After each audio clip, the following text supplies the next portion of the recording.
Welcome to Driven, the Unscripted Success podcast, with your hosts, Mike Menino and Nariman Hamden, bringing you insights and stories on achieving personal, professional, and financial success. Hi, everybody. It's Michael Menino, and welcome to Driven, Unscripted Success podcast. Today on the podcast, we're interviewing professionals who share their experience with you, the audience, on how they got to where they're at today. And zooming from the beautiful island of Greenville, South Carolina, we have Bill Vicary. Hi, Bill. How you doing? Morning, Michael. How are you? Better than I deserve. So, we've been talking in off camera a little bit, and Bill has a very unique business he does, and he helps out people. He's like an Apple or a tech guy for, I would say, seniors. Is that the right way to put it? Yeah, that's very good. Yeah, absolutely. All right, tell us a little bit about yourself and how you got to where you're at today, and how long you've been doing this. And like you said earlier, that you said if you'd have told me 10 years ago I'd be doing this, I would have laughed at you. Yeah, and I laughed at myself too. I spent over 20 years in the engineering construction business.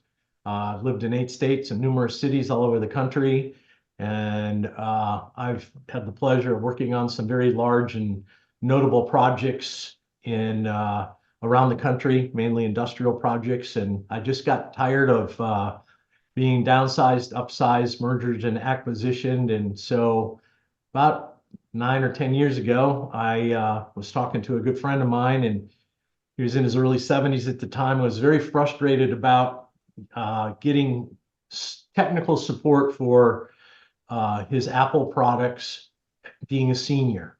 And so he was asking me about it, and he would go to classes in the Apple stores. And he just, as an older person, was frustrated because he didn't understand the vernacular. He didn't understand the navigation. And it was just a loud, distracting environment for an older person to learn. The instructor didn't look like anybody he knew, with various colors of hair and things in their ear, and I'm cleaning up the story from the way he told me.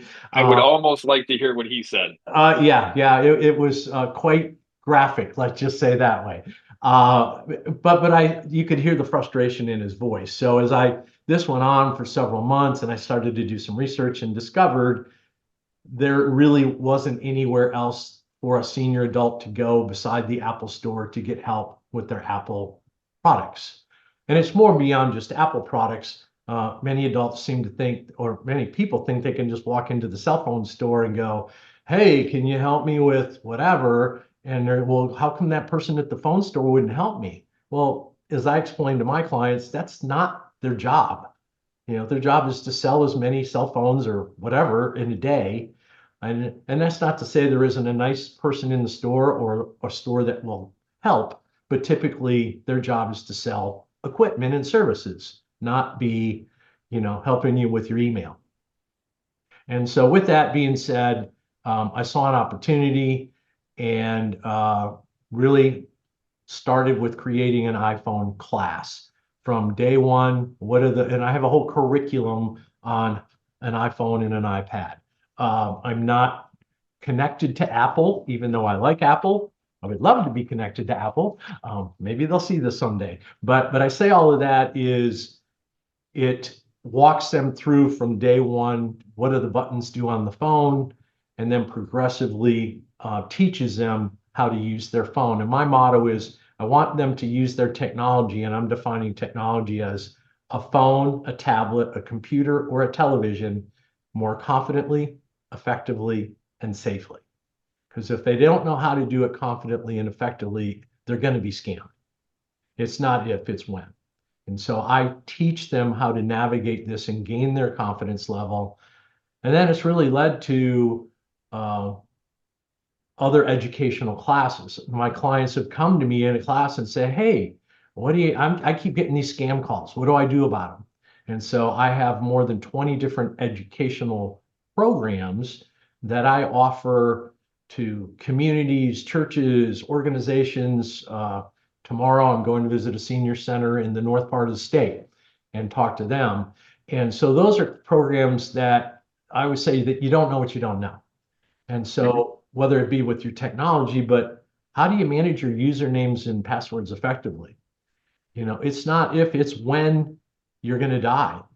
And how will a loved one come behind you and have access to those and learn how to access and turn off Facebook or get the money out of your bank account or whatever to pay the bill. So I did this firsthand when I helped my dad when he was sick.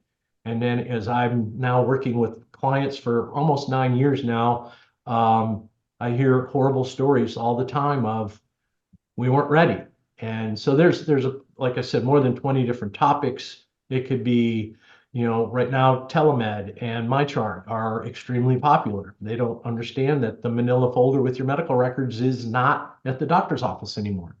It's on a computer or a website. And so, well, what is that? And what are the pros? What are the cons? How do you set it up?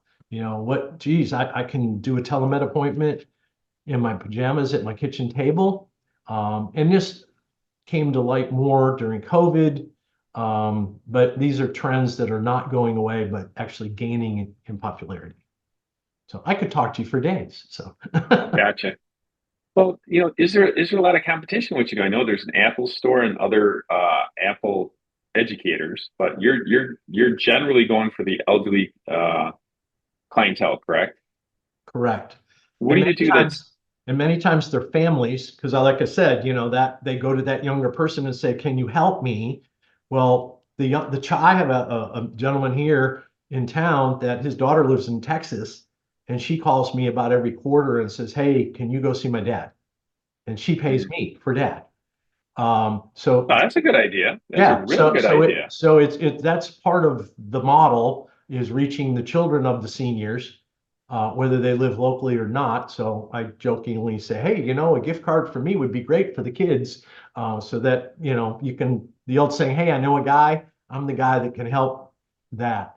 As far as I can tell, there is no one in the state of South Carolina that does what I do. And as far as I can tell, there are very few in the Southeast. I think there's a guy in Florida that does some stuff, but not to the diversity of offering of services that I do. Nice. That's awesome. So, if someone listening wants to get better at what you do, what tips and tricks would you give them? What would you suggest? Well, I would suggest, the older generation is a generation that didn't grow up with technology. No. And so part of that is, ironically, I'll get to your answer to your question in a second, but what I'm finding is a lot of peer pressure from family and friends. "Hey, you should get a new phone." Well, the new iPhone or the new Android start at over $1,000. Most older people do not need $1,000 telephone. And so part of that is what I recommend is them being educated before they pull the trigger and buy something. Well, geez, I bought this 4K QLR television and it was $3,500. And well, is that a smart TV? Well, I don't know, but it's got a cool picture though. And so part of it is some of them they don't know what they don't know. So is it the latest gadget and gizmo? But again, do you know how to use it confidently, effectively, and safely? And so part of what I want to be is a resource to them and the family to say, maybe even before I want a new phone, because I just let a lady yesterday, well, I have an iPhone 7. That phone is over 11 years old. And she can't figure out why it's not working right.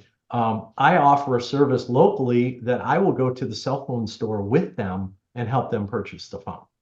Because many times when an older person goes into a cell phone store and says, "I'm thinking I want a new phone," well, that's like going to the used car guy and saying, "I'm thinking I want to buy a car." And all of a sudden you walk out with a new car and it's more expensive than you wanted or needed. And it's more than you can handle. Exactly. Right? They'll sell you the Bugatti sports car and you only need a Camaro, right? Right. Or a 75 station wagon. I mean, Or a 75 station wagon. Yeah, So, I'm going to the store and the hairdresser and church. That's all I'm going. right. But you could get a newer phone. If help me out with this, and this is probably your level of expertise, is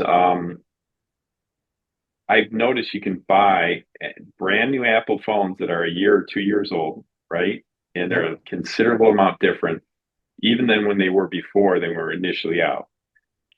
Yeah, so Apple calls them refurbished phones. Apple sells them, and authorized Apple dealers sell them. You got to be careful that you're not buying one of these on Craigslist or Facebook, or Yeah, yeah. because you could buy a phone that doesn't have a battery in it or doesn't work, but you got it for $100, and then you drive away and find out it never worked in the first place. So what that means is, so let's say I turned in my iPhone 15 and I bought a 17, and Apple took it as a trade-in, just like a car, and they'll take that trade-in value, and I don't know what they are, but I'll just make up a number, let's say $600.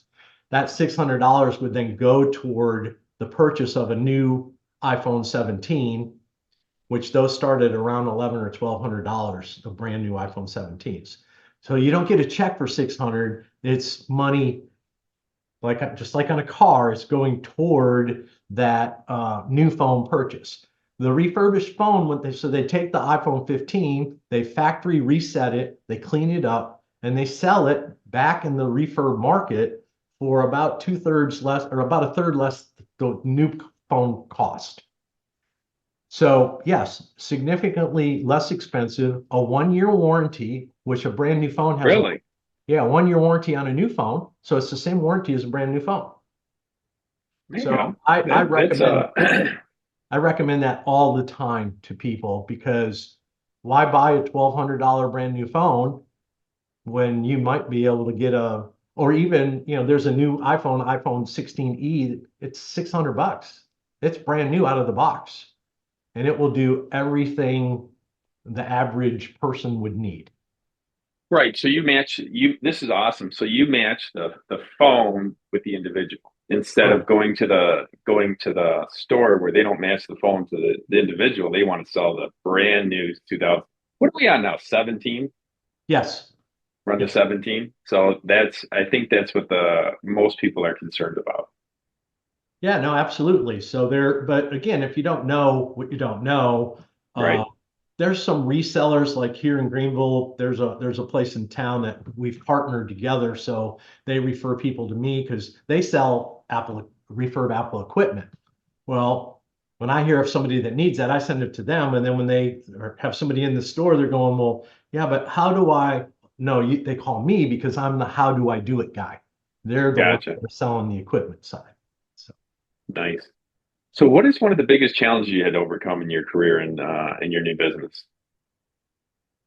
I would say in this business is it's not a franchise. It's some crazy idea I came up with. So there is no manual playbook.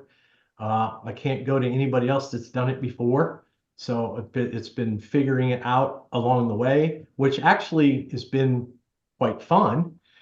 But what I've also found in the senior living industry, or the senior care industry, because there's really hardly any people that do what I do, they don't understand it. They just think I'm the guy that fixes their phone. But Gotcha. I truly can be a differentiator, as almost a marketing partner, to say, hey, here's this guy that can come and help the people that live here, or the people that participate at a senior center or a church or whatever, where no one else has this. So Mhm. if you get to pick from 12 different communities to live, and there's one that offers what I do, and so what's happening right now is the trend of younger baby boomers are now, as they consider maybe not staying in their home anymore, because the 80 and 90-year-olds are phasing out. They're leaving the planet because they've been around a long time. Not as tech savvy, but the ones that are younger and more tech savvy, they're demanding more support. They're demanding more tech connectivity, either at home or wherever they're going to live. And so what I've been trying to do is convince an industry that's never seen this before to say, hey, I got the best thing since popcorn. Well, those are the most successful people out, the one that convince the industry. So we're still working on it. Nothing's easy. I'll give you that. Nothing's easy. Absolutely. Um, can I tell you a cute story about Apple? Sure. So good friend of mine, this is years ago. He had the what is that one? BlackBerry. Mhm. And I told him, I said, get an iPhone.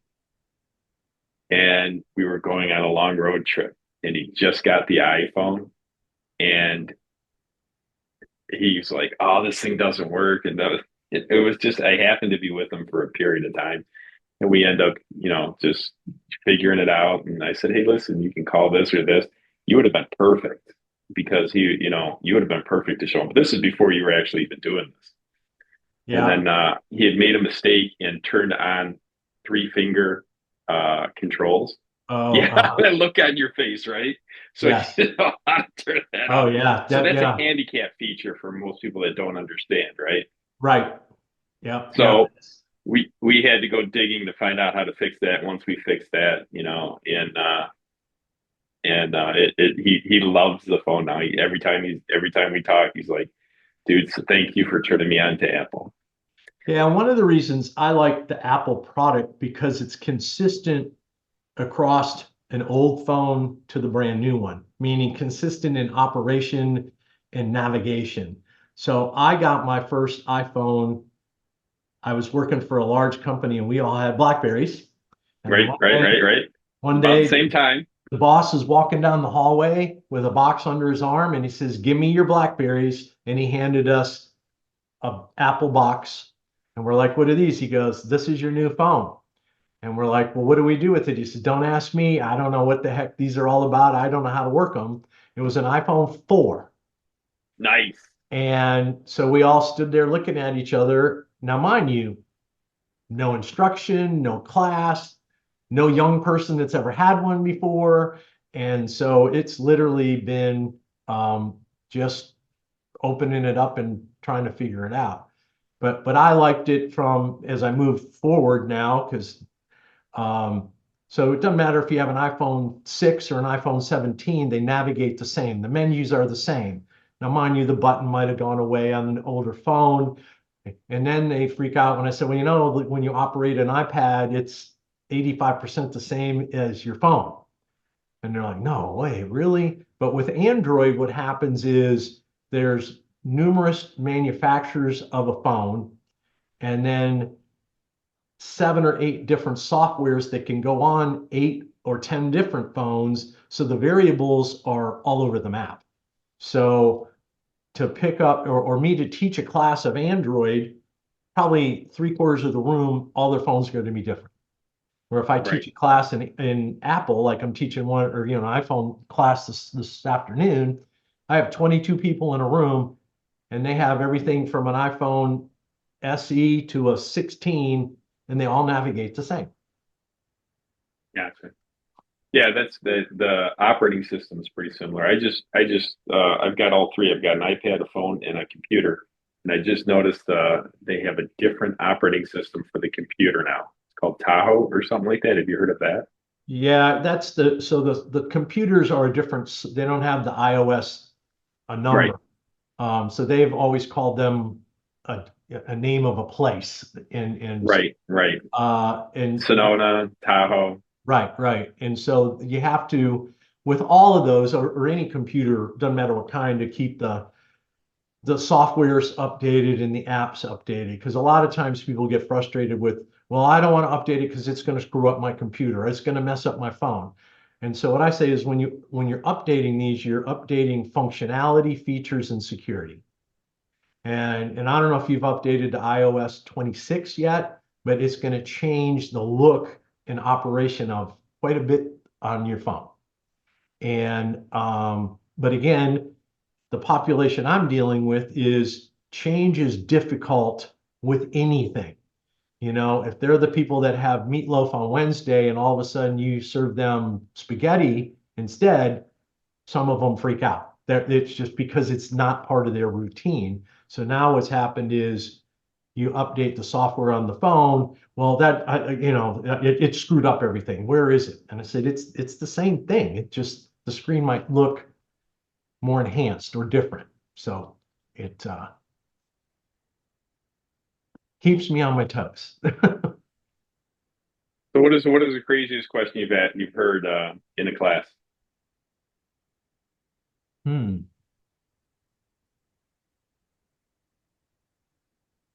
Craziest question in a Yeah, I class. know, right?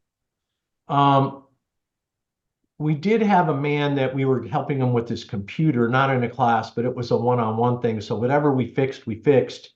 And he was probably in his mid 80s. And he says, "Hey, can you do one more thing before I leave?" And I said, "Sure, what's that?" And he goes, "Can you clear my Google history?" Oh, Let's just say there was interesting things in his history. I did, and he goes, "My wife cannot know." Um, cool. That's why we're getting rid of it. so yeah, so we did it. But in class, it's more of I did have a lady one time.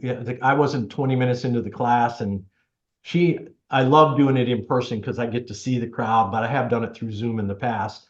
And her face was very red and very frustrated. And I asked her, I said, "Are you okay?" She goes, "No."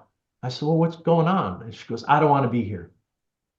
I said, "Well, okay. Well, why are you here?" "My daughter told me I better learn how to use this phone. Come hell or high water, she told me that I mean, it wasn't a request, it was a demand." And I looked at her and I said, "Well, what kind of phone did you have before?" She said, "I had a flip phone and I loved my flip phone." And I said, "Okay." And I said, "So you don't want to be here?" "Nope." I said, "So how about you can leave whenever you want, but what I would suggest that you call your daughter on your way home and say, 'Honey, I'm going to take you to dinner tonight and bring my flip phone back. I don't want to do this.'" And I asked her, I said, "How old are you?" She says, "I'm 82 years old." I said, "At this point in your life, you shouldn't have to be this stressed out about a cell phone." That's great advice. That is great advice. And so she said, "Well, my daughter's going to be upset with me." And I said, "Well, has your daughter Okay. ever been upset with you in your whole life?" "Oh, yeah, all the time." I said, "Do you think your daughter's going to be upset with you in the future?" "Probably." I said, "So what do you got to lose?" The lady got up, she left, and I never saw her again. There But you when go. she got See? up, I saw the weight of her shoulders just come off, that this pressure to learn something she wanted no part of. And so one of the things I tell people is use technology as much or as little as you want. And if it becomes a burden, then don't. Like my dad, thank God he didn't own a lot of technology, but the right cell phone for him was a flip phone because he wanted to do two things. He wanted to make a call and receive a call. And that was it. And it was a $30 phone and he spent $15 a month for the cell service and it was perfect. Nice. So, I I try to you, match up, I'm the matchmaker with technology. So, you just reminded me of something. You're talking about fathers and elderly people. My dad we went into the store to turn in his phone to get an Apple, and it was a bag phone. okay. Oh, So wow. the kid behind the counter goes, "Can I take a picture of this?" This is the first time he's actually seen. I think the bag phone was older than the kid, to be completely honest with you. Probably. I remember when my dad had one, and that's back when the cell phones first came out, including the bag phone, they charged you by the minute, and it was like $1. Buck a minute. Yeah, $1 a minute. And whether it was a local call or long distance, but yeah, they were very expensive. I had one of those. I was a contractor at the time, and it worked out great because you could be on job site and make phone calls, which was very handy. And I'll never forget the time I would grab, you pull out the phone from under our seat, and it had a cord to the handle, and you're Yep. driving around talking on the phone. People are looking at you like you're crazy. It was a lot of fun. Hey, Bill, real quick. Sounds like things are going pretty well for you in your business. Have you ever created a passive income stream or anything to make money without doing such work? I've thought about it. I've tried to look at ways in this business to do it. But I guess the short answer is no. Okay. But would consider. Um, There's well, we just we try and ask people for advice on how they've created passive income in the past. So all the listeners have some cool ideas. So wrapping up the interview, what do you got exciting planned for the next 6 to 12 months? It sounds like you're doing a lot of traveling and teaching. Yeah, I'm trying to grow the business beyond a local market. I'm trying to get further growth through the state. I actually talked to a guy in California a couple of weeks ago that he's trying to do something on a much grander scale, including AI into things. It's interesting. I'm looking at this. So many of these technology companies are looking at this from the not really brick and mortar, but the traditional technology model. And what they're not looking at is the end user. And the end user meaning in my world, the older people. So, well, let's use AI to take care of seniors. They don't even know that there's a calendar on their phone. So you're going to introduce, space war technology on something that they don't understand the basics to, and they're afraid of it. And so what I'm trying to do is have me come in at this level and they come in at this level and see if we can kind of find a happy medium. So we're exploring stuff like that.